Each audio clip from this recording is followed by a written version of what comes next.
Naku, ang hiling ko ay makarating ulit ako sa amin. Saan bang sa inyo la? Mindoro. Yun ang pinakahiling mo na makarating ka uli Bakit ako doon. man lang yung aking palaki? May palaki ako doon. May palaki kang anak doon? May palaki ako. Palaki na. Eh, parang inampong ko. May inampun ka doon, iyon ang gusto mo papuntahan. Inaantay nga ako doon eh. Sabi pa sa akin, kailangan niya may kasama ka. Pupunta doon. Kasi 2 years ago ka pa lang na hindi nakauwi doon, di ba? Hindi naman. Kailan lang eh. 2 years ago na. Kasi 90, Taon na. Ilan? Dalawa. Dalawa ka na. o 1990, 91 ka eh.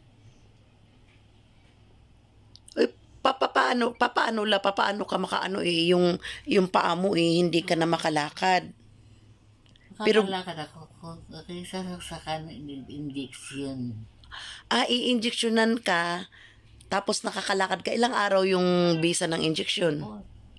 Yan sabi ng aking apo, wag daw ako magpapa-injection.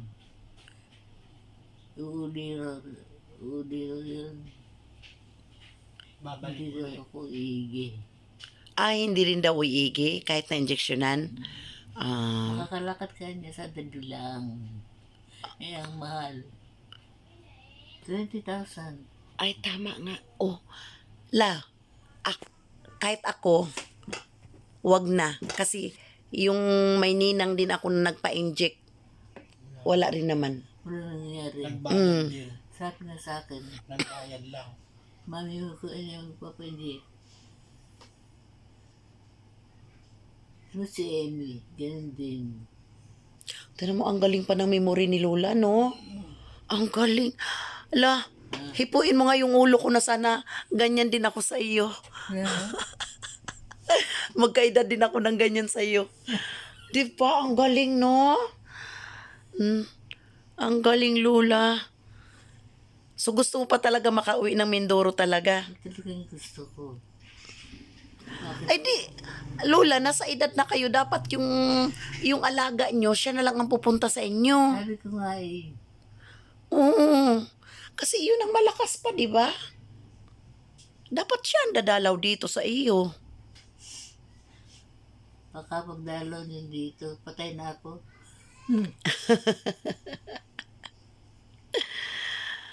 Nako, wag naman kasi mas masarap yung Kakainit.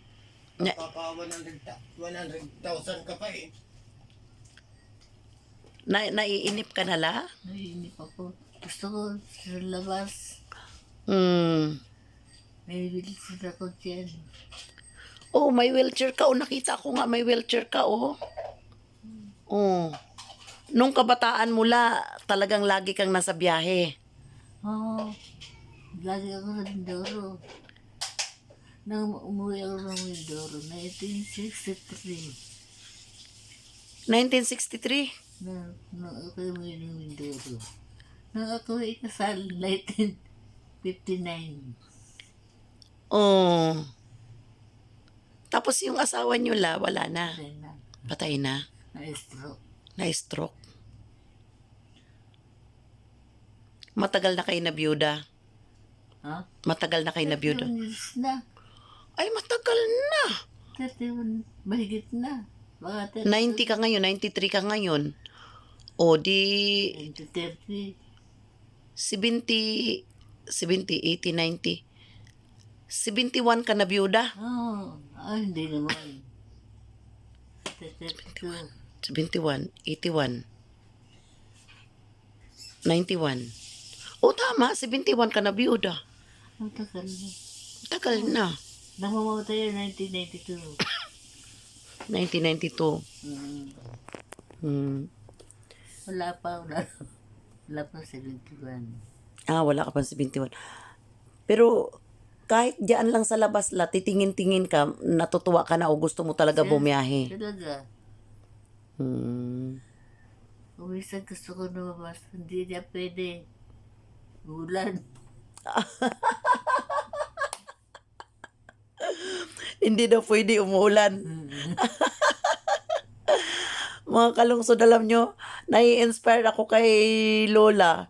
93 na siya, ang galing pa niya magkwento at saka nakangiti pa talaga siya kahit na sabi niya sa amin ano na daw siya yung nabuburing na daw siya doon dito sa loob ng bahay. Gusto na daw niya talagang lumabas Talaga. kahit makarating daw siya makarating daw siya ng Mindoro.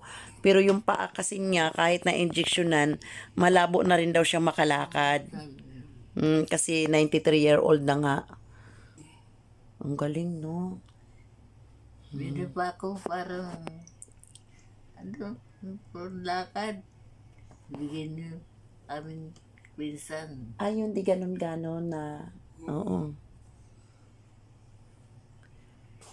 Ikaw naman, Cash, ano naman ang kumusta naman buhay natin na nag-alaga kay Lola? Okay lang. Kahit pa paano naman. Kaya magkaasawa ko. Pinapauwi na nga ako ng kapatid ko sa abroad yung mga kapatid ko sa London. Mm. Kaso, ito, pag sinabi ko nga alis ako, umiiyak. Oo, huwag kang aalis, di naman kita pinapaalis. Hirap. Oo, wag mong iwanan si Lola. Konti na lang din naman ang ano ni Lola. Wag mo nang iwanan. Minsan lang kami nag-aaway niya. Minsan daw la, nag-aaway daw kayo ni Cash. Ulit eh. Pag kanya ang tawag. Nayayamot ako. Hirap tapos eh. Di, gano'n na talaga yun. Ano na kasi, kung ano-ano nang naglalaro sa utak kasi. Gano'n naman talaga yun, parang Hirap. anak. Oo eh. Hindi pa yung tawag doon, udyanin. Pero sa bagay, hindi pa siya nag-ulyanin. Believe ako. Yung kasabi ko may sakit, udyanin na. Ulyanin na siya. Si Arian. Wala na. Ulanin na yun. Oo. Wala na. Basta rin nakatingin nila. Ang galing. Dala rin daw sa home for the ages. Sendo ko sa. Hindi ko tatagal doon. Oo. Mahirap, mas maganda sa sariling bahay. Anong sekreto nyo la na, na humaba yung buhay nyo ng ganito? Ewan ko ba? Namamatay ang nanay ko naman, 84. Ikaw 93. So, nalampasan mo na siya.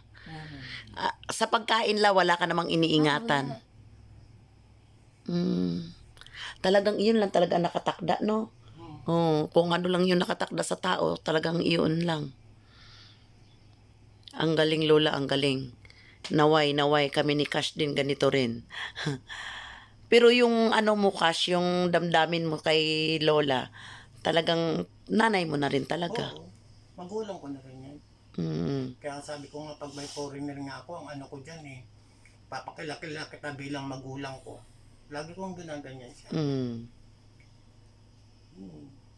Ang kapatid ko naman na Indian sa kabila. May kapatid ka dyan. Sa Isang loob, babae. dalawa na lang sila. 84 na. 84, bata-bata pa. Ang 10 years ang gap nila. alam niya pa kung... Kami takbuhan sa bundok, gera. yung panahon ng gera la. Pero nung hapon, Oo. nalirid kami. Takbuhan kami sa bundok. Mali pa yung aking kapatid na yun.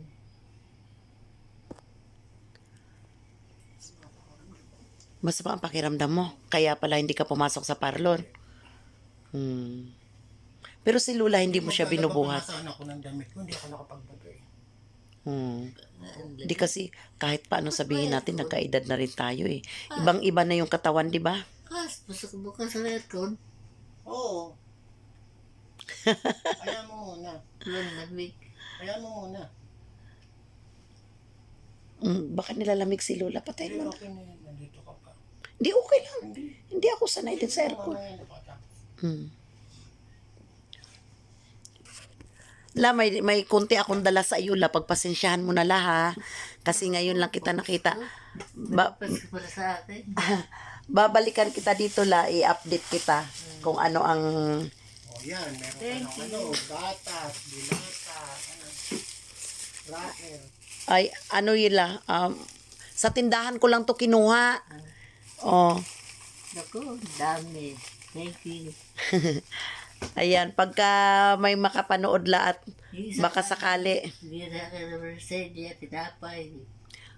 Ganun na talaga. Wala na. Lamon is life na lang talaga ang mangyayari sa iyo. O, lamon is life na lang kasi hindi ka na pwedeng mamasyal. Hindi yung merienda. Hindi, wag na la. Busog din ako, kumain ako bago ako umalis kasi galing ako ng palengke. Tapos pagdating ko, siya palang tanghalian ko. Pag alis ko bahay, kakapatanghalian ko pa lang. Tapos pumunta na kaagad ako dito. Nabasa nga ako sa ulan, kakahanap dito sa Bigatrang iton. Wala naman doon. Sa Malanday kayo,